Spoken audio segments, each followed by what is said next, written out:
Pregação. O tempo de abrir o entendimento. Lucas 24, 42 a 47 diz assim: Então lhe deram um pedaço de peixe assado, o qual ele tomou e comeu diante deles. Depois lhes disse: São estas as palavras que vos falei, estando ainda convosco, que importava que se cumprisse tudo o que de mim estava escrito na lei de Moisés, nos profetas e nos salmos.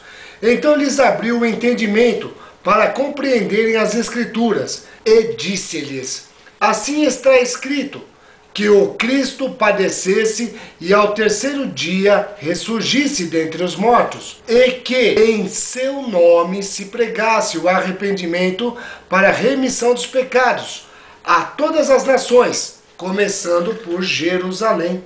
Nesse texto que nós lemos, nós vemos a importância de entender o que o Senhor tem para nós. Aqui diz: Então lhes deram um pedaço de peixe assado, o qual ele tomou e comeu diante deles. Morto come. Jesus estava morto, apareceu, entrou diante das pessoas e começou a conversar. O que aconteceu? Uma coisa simples. Todo mundo ficou parado. Todo mundo ficou: o que está acontecendo? Jesus falou: tem alguma coisa para comer? E eles responderam: temos um peixe assado. Jesus pegou aquele peixe assado e comeu. Como que um morto pode comer um peixe assado? Na frente de todo mundo. E ele falou: pera um pouquinho, eu vou agora mostrar para vocês uma coisa que parece que vocês não estão entendendo. Era necessário que eu padecesse, morresse e ressurgisse. E eu estou completando aquilo que as Escrituras disseram. Começando pelo profeta Moisés, começando pela lei de Moisés, como ele disse, os profetas. Tudo foi determinado, está bem aqui, ó. Então ele abriu o entendimento para compreenderem as Escrituras, porque ele disse, escritos na lei de Moisés, nos profetas, e ele completou e também nos Salmos. No livro de Salmos também fala da morte e da ressurreição do Messias. Mas as pessoas que estavam ali, que deveriam saber que aquilo era uma realidade. Jesus não estava há 3 anos e meio mostrando a verdade? Jesus não estava há 3 anos e meio dizendo: espera um pouquinho, eu já não tinha dito para vocês que isso ia acontecer? Eu já não disse que isso ia ser uma realidade? Eu já não disse que era necessário vocês verem eu sofrer? Era necessário vocês verem eu passar pela situação difícil que eu passei? Porque tudo isso estava escrito na lei de Moisés. Os profetas profetizaram: e tu, Belém Efrata, de forma nenhuma é a menor de todas, porque de ti nascerá o Redentor, o Senhor, o Messias, em Belém. Moisés disse: depois de mim virá um profeta maior do que eu. Moisés falou isso. E os profetas diziam: olhávamos para ele e não víamos nenhuma beleza, não tinha formosura no seu semblante. O castigo que nos traz a paz estava sobre ele. Pelas suas pisaduras nós fomos sarados. E os discípulos tudo assim: é um espírito, é um espírito. Então significa que espírito existe. Desde aquele tempo lá de trás, eles estavam achando que tinha um espírito no meio deles, com um formato de fisionomia de Jesus, que eles conheciam. Ninguém está falando de um galã de nenhuma empresa. Porque Jesus não era bonito. Ele não tinha uma feição bonita. Ele tinha uma feição de pessoa sofrida. De pessoa que tinha passado por uma vida de dificuldades. Se isso não bastasse, ele tinha, nos últimos 4 dias ou 3 dias, ele tinha passado por uma crucificação horrenda. Deixa eu explicar o que é isso. Uma cruz na cabeça, sangrou tudo que tinha direito, apanhou tudo que tinha direito, foi esbofeteado, chicoteado. O rosto dele deveria estar algo, o meu é desse, deveria estar o dobro, no mínimo. Ele estava totalmente machucado. E agora o espírito aparece. E eles não conseguem acreditar que aquele espírito não é espírito. É o próprio Jesus. Eles não conseguem acreditar que o que está na frente deles é a ressurreição e a vida. É aquele que não morre jamais. Por quê? Nós conhecemos a morte como um limitador, como algo que vai fechar um período. Só que a Bíblia não diz isso. Mas é incrível como todos acreditam assim. A Bíblia é o final. Fechou ali, acabou. Desculpa, repetindo. A Bíblia não é assim. A Bíblia diz uma vida e uma morte. E depois dessa uma morte, ela não diz que vai ter 2 vidas, 3 vidas, 4 vidas. Ela diz uma vida e uma morte. Depois dessa morte, um julgamento. Todos. Todos. Um à direita e um vai para a fila da esquerda. Todos. Não, quando morreu acabou. Eu tenho certeza que aqui, e como quem está ouvindo, você que está ouvindo agora, você já ouviu, morreu, acabou. Não acabou não. Aprende. A Bíblia não diz que acabou. A Bíblia diz que vai ter uma ressurreição. Tanto dos bons quanto dos ruins. Os dois.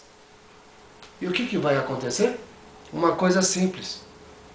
Julgamento. Jesus está dizendo, olha, eu vou abrir a mente de vocês, porque está chegando a hora de vocês entenderem o que está acontecendo. É impossível continuar pensando como o mundo pensa.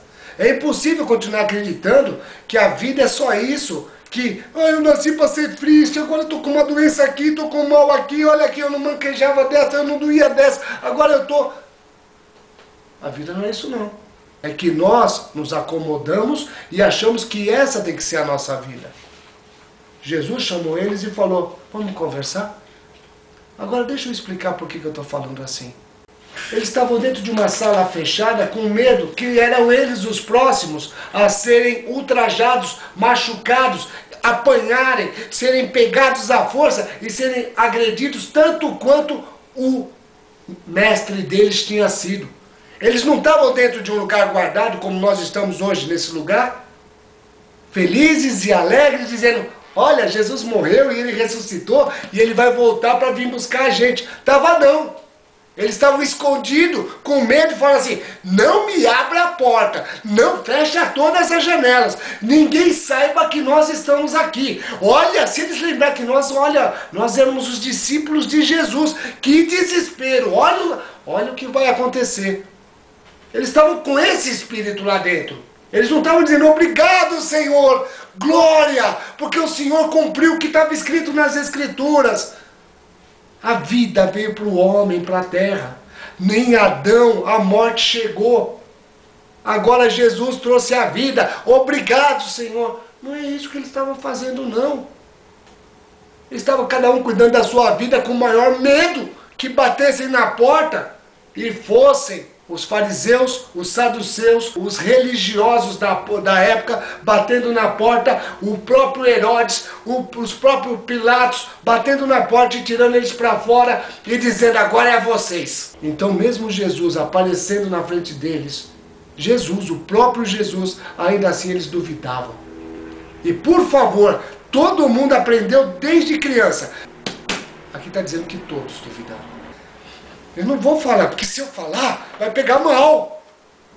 Tomé teve coragem. Era 11 medrosos que estavam lá dentro. Não era 10 pessoas corajosas e um Tomé sem coragem, não. Eram 11 covardes. Mas Deus não olha a covardia do homem. Deus entrou lá dentro e falou, vocês têm alguma coisa para comer? Nesse momento eles olharam e falaram assim, é impossível, eu nunca vi, mesmo no tempo que eu já vi coisas desse tipo, eu nunca vi comer, aparecer do nada a imagem e comer. Essa imagem que eles viram, porque ninguém abriu a porta para ele entrar, essa imagem comeu o peixe assado. E ainda falou para eles, agora eu quero conversar com vocês. Está na hora de vocês entenderem que o que aconteceu, todo esse desespero que agora vocês estão aqui com cara de finado, parece que hoje é dia 2 de novembro. Foi para a glória do nome de Deus. Foi para que o nome de Deus fosse exaltado. Foi para que o nome de Deus fosse mais uma vez glorificado entre os homens, porque em Adão o pecado entrou, em Jesus veio a libertação do pecado. O pecado foi jogado para fora e dado ao homem o direito de ser liberto. Liberto do quê? Dos seus problemas. Liberto do quê? Dos seus medos. Liberto do quê? Das suas dúvidas. Tem gente que gosta de dizer, eu estou doente. Liberto também disso. Porque Deus não veio trazer doença para ninguém. Ele não veio. Não tem, me pega na Bíblia onde está escrito, eu quero que você seja um doente. Me pega na Bíblia. Deus diz ao contrário. Eu vim para os doentes, eu vim para os necessitados, eu vim para aqueles que sofrem e padecem de dores. Aqui está sendo confrontado o entendimento humano. E aí Jesus falou, agora eu vou abrir a mente de vocês, para que vocês comecem a entender o que está acontecendo. Porque é fácil fazer nos dias de hoje, julgar, e falar, não, é assim mesmo, é desse jeito que tem que ser. E Deus fala, não é não. Você já me consultou? Você já conversou comigo se eu quero que você sofra? Você já conversou comigo se eu quero que você tenha uma vida de tristeza e amargura? Você já conversou comigo? E Deus vai responder, e eu estou respondendo pelo que eu conheço das Escrituras. Desde os meus 17 anos, quando eu comecei a servir o Senhor. Nunca Ele me disse, eu quero que você sofra. Ele sempre diz, fica firme, porque o teu problema, eu tenho a resposta. Fica firme, porque eu vou mostrar para você a saída e pessoas vão enxergar que você não tem capacidade para sair da sua doença, mas aquele que sou eu, aquele a quem você honra, vai te dar a resposta. Porque todo mundo diz, é só tomar um remédio que sara. Então por que tem tanto remédio no mundo? Tomar um só e sara. Isso é outra coisa que não está na Escritura. Mais uma